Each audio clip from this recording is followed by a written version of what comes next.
Aboriginal culture really relied on everyone being close and gathering, working together as a community, you know, a strong family bond sort of scenario. And with the Australian Indigenous Surfing Titles, it's created that again in a modern sense. Bells traditionally has been a meeting ground.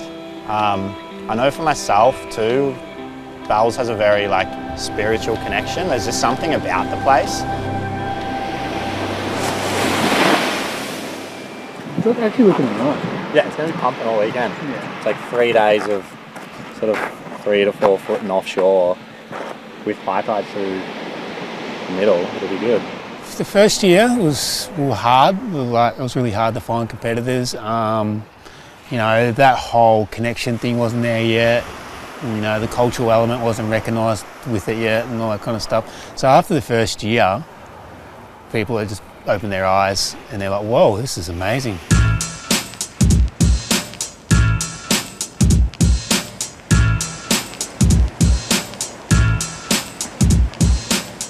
The titles has been really significant for our national culture because it allows people from everywhere to come and gather at one spot, being Bells. So it's been a really good spot that everyone can come and celebrate our Indigenous surfing and our culture in general.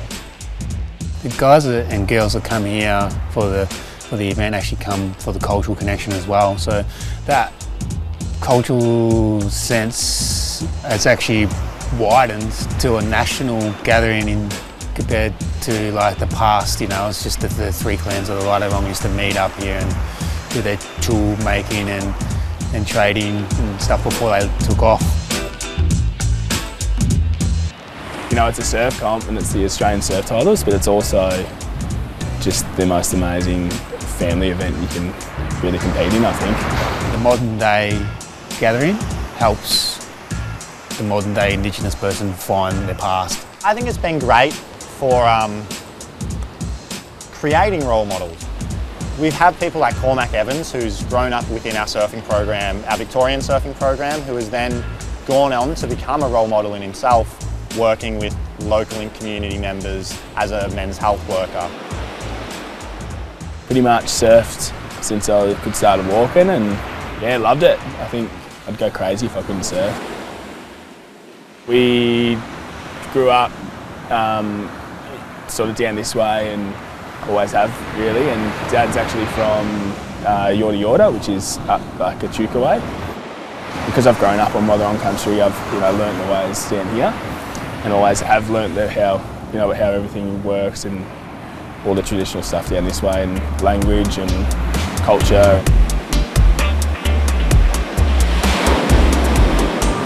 I would have been about 13 years old when I first started getting involved with Surfing Victoria and the Indigenous Surfing Titles.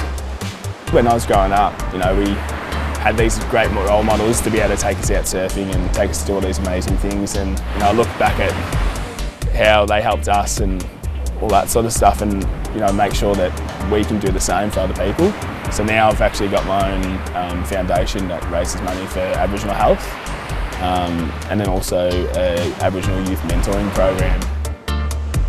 I guess we work closely one-on-one with the kids that are in difficult circumstances, if they're living out of home or if they're having a bit of a rough trot with their mental health and well-being or anything like that, or if they just need a big brother or a big sister.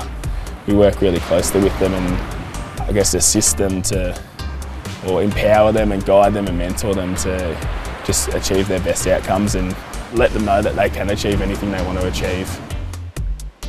I could definitely see when I first met Cormac that he was always going to be a really strong male role model within, not just with Indigenous surfing, but just with the Indigenous people in itself.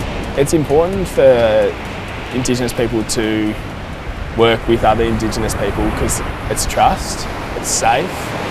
I think over the years, with first colonisation and then, stolen generation and all those things, there's a lot of betrayal and mistrust. I think the program really identified him as someone that was a strong role model and then did everything they could to really nurture that, because We all know that you need strong role models to make better communities. I feel a lot connected when I'm down on the ocean because I've grown up down this way. You know, I think you look around and there's all the beautiful cliffs and all the ocean. But yeah, I think the ocean's a part of us as Aboriginal people and it plays a massive part in our lives. The actual vision I had has gone further than what my vision was. It was just an event, the guys getting together, but it's more of a connection than that.